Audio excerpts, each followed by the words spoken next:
ঝিনাইদহের শৈলকুপা উপজেলার মৌবন এলাকায় চলছে মাদক বিরোধী মিনি ম্যারাথন। এ বিষয়ে আরও খবর জানাতে চলে যাচ্ছি সহকর্মী লোটাস রহমান সোহাগের কাছে। সোহাগ, চারিদিকে সকালের শান্ত স্নিগ্ধ পরিবেশ, চারিদিকে গ্রামীণ আবহ। আর এই আবহাওয়াই আজকে ঝিনাইদহের শৈলকুপার মৌবন এলাকায় শুরু হতে যাচ্ছে কিছুক্ষণ পরে মাদক বিরোধী মিনি ম্যারাথন।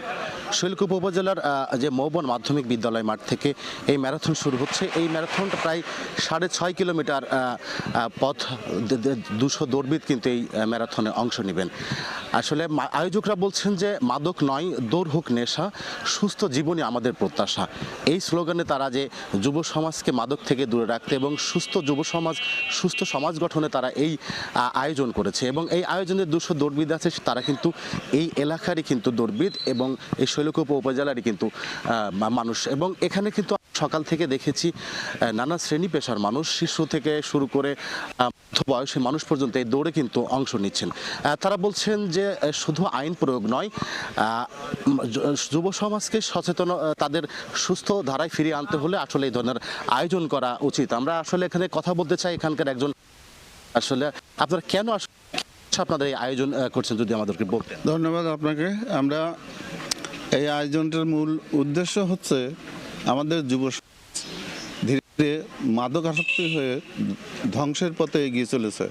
তো আমরা এই বার্তাটাই পৌঁছে দিতে চাই যে এই খেলাধুলার মাধ্যমে, ক্রীড়ার মাধ্যমে, সুস্থ বিনোদনের মাধ্যমে যাতে আমাদের যুব সমাজকে আমরা মাদক মুক্ত রাখতে পারি এবং একটা সুস্থ জাতি গঠনে সহায়ক ভূমিকা পালন করতে পারি। এবং আমাদের এই উদ্যোগ যেহেতু টিভিতে সম্প্রচারিত হচ্ছে, আমি মনে করি যে বাংলাদেশের প্রত্যন্ত অঞ্চলে যারা দেখছে সেখানকার ছেলেমেয়েরাও এটা দেখে উদ্বুদ্ধ হবে এবং তারা এইসব খেলাধুলার মাধ্যমে সুস্থ জাতি গঠনে এগিয়ে আসবে, এই প্রত্যাশায় আমরা। আসলে যেমনটা শুনছিলেন, মাদক থেকে যুব সমাজকে দূরে রাখতে এবং সুস্থ সমাজ গঠনে আসলে খেলাধুলার কোনো বিকল্প নেই, যেটা আয়োজকরা বলছেন। এবং এই ধরনের আয়োজন যদি আসলে সমাজের, জেলার বা দেশের সর্বস্থানে করা হয়, তাহলে এই মোবাইল আসক্তি এবং মাদকের যে ভয়াবহতা, এ থেকে আসলে মুক্ত পাওয়া সম্ভব বলে আয়োজকরা বলছেন। তারা বলছেন এই যে আয়োজন, সেখানে যে 200 দৌড়বিদ অংশ নিয়েছেন, এখানে আসলে সব শ্রেণী পেশার মানুষ এই দৌড়ে অংশ নিচ্ছেন। এখানে শিশু থেকে শুরু করে যে যুবক এবং সব শ্রেণী পেশার মানুষ এখানে অংশ নিচ্ছেন। এবং এখান থেকে শুরু হবে, আমরা যেটা আয়োজকদের সাথে কথা বলেছি, এখান থেকে শুরু হয়ে প্রায় 6.5 কিলোমিটার এই দৌড়ে কিন্তু এখানকার যারা যুব আছেন বা অংশগ্রহণকারীরা আছেন তারা অংশ নিচ্ছেন। আসলে সমাজে যে মাদকের ভয়াবহতা এবং যে মোবাইল আসক্তি রয়েছে, সেই মোবাইল আসক্তি থেকে দূরে রাখতে যে আজকের এই আয়োজনকে আসলে সমাজের এখানের স্থানীয় যারা আছে তারাও বলছেন যে আসলে এই আয়োজনের আসলে উপকারিতা রয়েছে। এবং এই ধরনের আয়োজন যদি নিয়মিত করা হয়, আসলে খেলাধুলা ছাড়াও এই যে ধরনের আয়োজন, এটা করলে আসলে যুব সমাজের যে তারা হচ্ছে সুস্থ, তাদের সুস্থ দেহ গড়বে, সুস্থ সমাজ গড়বে। তা আয়োজক যারা আছেন তারা, আমরা বলেছি, তারা 2 দিন আগে থেকে আসলে এই প্রস্তুতিটা নিয়েছিলেন এবং এখানে রেজিস্ট্রেশন করেছে তার প্রায় 200-র বেশি যারা দৌড়বিদ, তারা রেজিস্ট্রেশন করছে।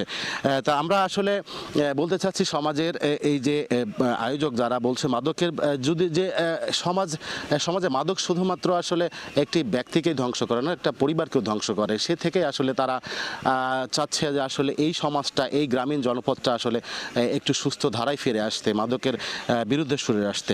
এবং শুধুমাত্র এই আয়োজনটা, এই যে শৈশবের আড্ডা এবং মৌবন যুব সম্প্রদায়, এই যুব সম্প্রদায় সংগঠনটা কিন্তু আসলে এর আগেও আমরা দেখেছি, এটা তাদের দ্বিতীয় সিজন। তারা ফুটবলের আয়োজন করেছে, এর আগেও আমরা গত বছরও দেখেছি আসলে এই মিনি ম্যারাথনের আয়োজন করছে। আসলে আগামীতে এই ধরনের আয়োজন তারা অব্যাহত রাখবে, এমনটাই আশা করছেন এই এলাকার মানুষ, এই এলাকার সচেতন মহল। তো এই ছিল আমার কাছে ঝিনাইদহের শৈলকুপার মৌবন এলাকা থেকে যে মিনি ম্যারাথন, তার সর্বশেষ। আমরা সরাসরি যুক্ত ছিলাম ঝিনাইদহ থেকে।